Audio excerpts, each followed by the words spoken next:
Assalamualaikum warahmatullahi wabarakatuh. Kami laporkan dari Aceh Sepakat Stabat. Pada hari ini Selasa 3 Desember 2024, Wali Abu Tiba bersama sejumlah relawan adat Aceh Cengpanah, Sumatera Utara menyalurkan kenduri maulid berupa sembako kepada Majelis Pengajian Adara. Selanjutnya informasi selengkapnya.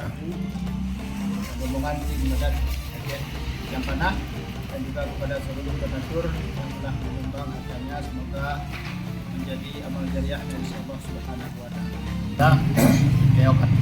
Kita sudah sampai ke tempat Nanda Tuku Askawi, pimpinan Dayak Adara Stabat, yang tentunya kita bawa kenduri maulid berbentuk sembako supaya bisa digunakan sebaik-baiknya untuk santri dan pada yang patut.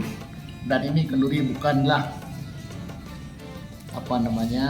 membeda-bedakan dengan orang lain kenduri maulid, tetapi ini adalah cara tim adat Aceh Cengpanah setiap tahun melaksanakan kenduri maulid dengan